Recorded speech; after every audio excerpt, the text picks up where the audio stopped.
नमस्कार दोस्तों, स्वागत है आपका न्यू उत्कर्ष इस यूट्यूब चैनल पर। और हिंदी की जो श्रृंखला चल रही है उसी में अब मैं आगे बढ़ूंगा। और आज का जो हमारा टॉपिक है बड़ा महत्वपूर्ण है और परीक्षाओं में प्रश्न इससे पूछे जाते हैं। तो आज का जो टॉपिक है वो हिंदी भाषा के महत्वपूर्ण तथ्य हैं। महत्वपूर्ण तथ्यों से प्रश्न जो है एक दो पूछे गए हैं, इसलिए इससे इग्नोर मत करिएगा, नोट डाउन जरूर कर लीजिएगा, एक शॉर्ट नोट जरूर प्रिपेयर कर लीजिएगा। शॉर्ट नोट प्रिपेयर करने से काफ़ी चीज़ें आसान हो जाएंगी। एग्ज़ाम टाइम में हम जब रिवीजन करेंगे तो भी चीज़ें काफ़ी आसान हो जाएंगी। तो हिंदी का जब ये टॉपिक कंप्लीट हो जाएगा तो फिर मैं इसके टेस्ट वगैरह निकालूंगा, इसके टेस्ट वगैरह कराऊंगा, या फिर दो तीन टॉपिकों को मर्ज करके एक वीडियो में मैं अच्छे से फिर समझाऊंगा। एक रिवीजन क्लासेस भी मैं हिंदी की चलाऊंगा लगातार, जब तक आपकी कोई भर्ती नहीं आ जाती। हिंदी से संबंधित चीज़ों को मैं यहाँ पे कंटिन्यू करता जाऊँगा, देखूँगा जैसे सुविधा बनती है उस हिसाब से चीज़ों को हम लोग करेंगे। More and more revision and more practice, ये हमारा लक्ष्य है। और हिंदी से आपके एक भी प्रश्न गलत ना हो, ये हमारा टारगेट है। हाँ, एक दो क्वेश्चन गलत भी हो सकते हैं, पर आप ये मान के चलिए कि हमको हिंदी में अगर मान लीजिए लेखपाल में जो अभी जो सिलेबस पहला है, अभी कुछ नया सिलेबस तो आया नहीं है, ऑलमोस्ट ये लग भी रहा है कि यही सिलेबस रहने वाला है। अगर 25 क्वेश्चन हिंदी है तो हम लोग को हमारा टारगेट है 22 प्लस होना ही होना चाहिए। 22 से कम नहीं होना चाहिए हिंदी में, किसी भी कंडीशन में 22 से नहीं होना चाहिए। और ये तो हो गई लेखपाल परीक्षा की बात। और अगर जो यूपीएसआई के बच्चे हैं 40 क्वेश्चन जिसमें हिंदी आ रही है, 40 क्वेश्चन हिंदी में अगर मैं बात करूँ तो 35 से कम हिंदी नहीं होनी चाहिए, मतलब नहीं होनी चाहिए। तो ये दोनों ही चीज़ें इंपॉर्टेंट हैं और इनको हमको फोकस करके ही काम करना होगा। जब हम फोकस फुल ऑफ फुल में रखेंगे तभी जाके हमको ये लक्ष्य प्राप्त होगा। तो चलिए स्टार्ट करते हैं। भाषा के अंग, तो भाषा के 3 अंग होते हैं बच्चे। वाक्य होता है, शब्द होता है और मूल ध्वनियाँ होती हैं। तो क्या क्या होता है? वाक्य होता है, शब्द होता है और मूल ध्वनियाँ होती हैं। भाषा में लगभग 600 से अधिक बोलियां हैं। तो भाषा में लगभग कितनी बोलियां हैं? 600 से अधिक बोलियां हैं। तो इसको याद करिएगा, 600 से अधिक बोलियां हैं। भाषा के 2 भेद होते हैं, एक कथित होता है और दूसरा लिखित होता है। तो भाषा के भेद कितने होते हैं? 2 होते हैं, एक कथित होता है और दूसरा लिखित होता है। देश भाषा पौली है। देश भाषा क्या है? पौली है, जिसे मागधी भी कहते हैं। तो यहाँ पे ये इंपॉर्टेंट है कि पाली को हम अन्य किस नाम से जानते हैं? तो पाली भाषा को अन्य हम मागधी भाषा के नाम से भी जानते हैं। तो इसको याद करिएगा, पाली भाषा को मागधी भाषा भी कहा जाता है। देव भाषा, देश भाषा तो पौली हो गई और देव भाषा संस्कृत हो गई, जो कि सबसे प्राचीन है। देव भाषा क्या है बच्चों? संस्कृत है, जो कि सबसे प्राचीन है। प्राचीन मतलब सबसे पुरानी मानी जाती है। ऐसा माना जाता है कि देव भाषा संस्कृत भारत की सबसे प्राचीन भाषाओं में से एक है। तो प्रश्न ये बन सकता है कि देव भाषा क्या है? तब तो आप लगा लोगे। अगर पूछेगा कि भारत की सबसे प्राचीन भाषा कौन सी है, तो संस्कृत लगाएंगे। ऋग्वेद संहिता में भाषा का सबसे प्राचीन रूप प्राप्त होता है। तो ये भी इंपॉर्टेंट है।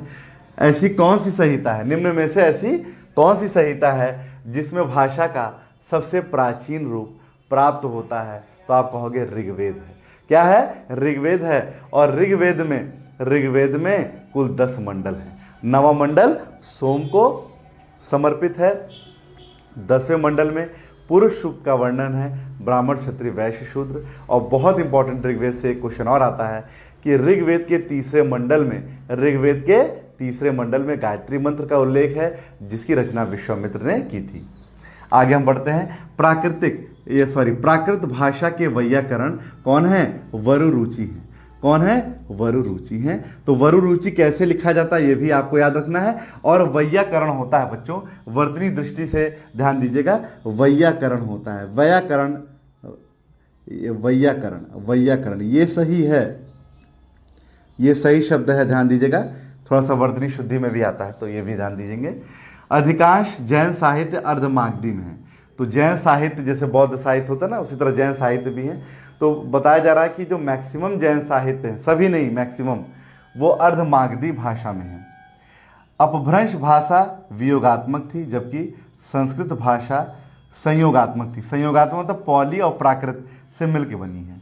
तो संस्कृत जो है दो भाषाओं से मिलकर बनी है, एक पौली है और एक प्राकृत है। याद करिए, संस्कृत किन दो भाषाओं से मिलकर बनी है? एक है पौली, दूसरा है प्राकृत। ठीक है, नोट डाउन करते रहिए और वीडियो को लाइक शेयर सब्सक्राइब करते रहिए।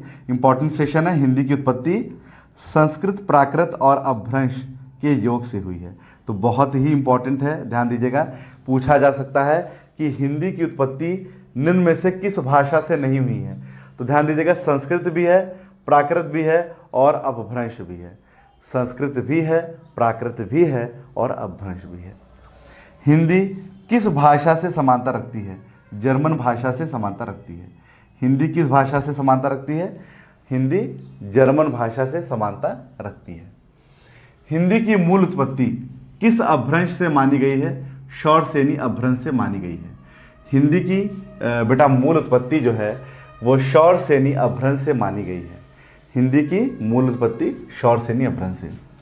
पंजाबी अधिकतर गुरुमुखी लिपि में लिखी जाती है, ये इंपॉर्टेंट है।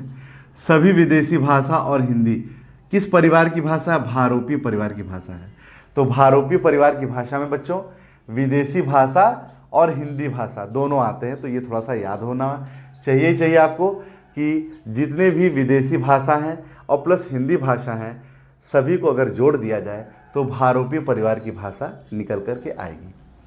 बंगदूत जो कि एक हिंदी पत्र है, राजा राम मोहन राय ने कलकत्ता से निकाली थी। बहुत इंपॉर्टेंट फैक्ट है ये, इसको इग्नोर नहीं कर सकते हैं। ध्यान दीजिएगा, बंगदूत एक हिंदी पत्र है जो कि राजा राम मोहन राय ने कलकत्ता से निकाली थी। राजा राम मोहन राय को पुनः जागरण का पिता भी कहा जाता है और राजा राम मोहन राय ने ही ब्रह्म समाज की स्थापना 1828 में की थी, ये भी आपको याद रखना है। गुजराती लिपि पूर्वी लिपि कैथी से साम्य रखती है। तो गुजराती लिपि किस लिपि से साम्यता रखती है? तो कैथी से। पूर्वी लिपि कैथी से।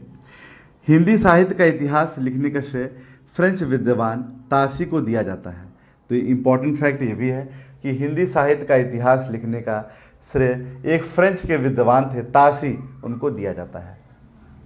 नेक्स्ट है, अपभ्रंश के 7 भेद होते हैं। अपभ्रंश के बच्चों कितने भेद होते हैं? 7 भेद होते हैं।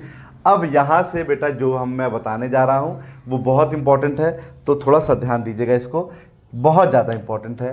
क्वेश्चन भी बताऊँगा कैसे प्रश्न पूछा गया है। जैसे शौरसेनी अपभ्रंश में पश्चिमी हिंदी, राजस्थानी, ब्रजभाषा और खड़ी बोली आती है। तो ध्यान दीजिएगा, शौरसेनी अपभ्रंश में 4 भाषाएं कौन कौन सी हैं? पश्चिमी हिंदी, राजस्थानी, ब्रजभाषा और खड़ी बोली। ध्यान दीजिएगा, खड़ी बोली को ही हम कौरवी भी कहते हैं। खड़ी बोली को हम कौरवी भी कहते हैं। खड़ी बोली को हम कौरवी भी कहते हैं, इसको हम लोग इग्नोर नहीं करेंगे। खड़ी बोली को हम कौरवी भी कहते हैं। चलिए, पैसाची में लहंदा है और पंजाबी है। पैसाची में लहंदा है, पंजाबी है। पैसाची में 2 भाषाएं कौन कौन सी हैं? लहंदा है और पंजाबी है। लहंदा है और पंजाबी है। खस में कौन कौन है? खस में पहाड़ी है, कुमायूनी है, गढ़वाली है। खस में कौन कौन है? पहाड़ी है, कुमायूनी है, गढ़वाली है। पहाड़ी है, कुमायूनी है, गढ़वाली। ध्यान दीजिएगा, अर्धमागधी में पूर्वी हिंदी, अवधी, बघेली, छत्तीसगढ़ी। अर्धमागधी में पूर्वी हिंदी, अवधी, बघेली, छत्तीसगढ़ी। और लास्ट हमारा है मागधी। मागधी में बिहारी, बंगाली, उड़ीसा, असमिया। तो ये जो मैंने आपको बताया है अपभ्रंश के 7 भेद, इससे तो प्रश्न बहुत इंपॉर्टेंट है, आने ही आने हैं। जैसे शौरसेनी में पश्चिमी हिंदी, राजस्थानी, ब्रजभाषा, खड़ी बोली जिसे कौरवी भी कहते हैं। पैसाची में 2 हैं, लहंदा और पंजाबी हैं। वहीं खस में पहाड़ी, कुमायूनी, गढ़वाली है। अर्धमागधी में पूर्वी हिंदी, अवधी, बघेली, छत्तीसगढ़ी है। और मागधी में बिहारी, बंगाली, उड़ीसा और असमिया है। तो इसको तो आप जरूर आप पढ़ के जाइएगा, प्रश्न जो है यहाँ से आते ही आते हैं। तो हिंदी भाषा का महत्वपूर्ण तत्व वाला ये जो इंपॉर्टेंट वीडियो आपको कैसा लगा, लाइक शेयर सब्सक्राइब करना मत भूलिएगा। नोट डाउन जरूर कर लीजिएगा, वीडियो को अंत तक जरूर देखा कीजिए। अगर देख करके निकल जाएंगे तो आपको उतना ज़्यादा बेनिफिट नहीं मिलेगा।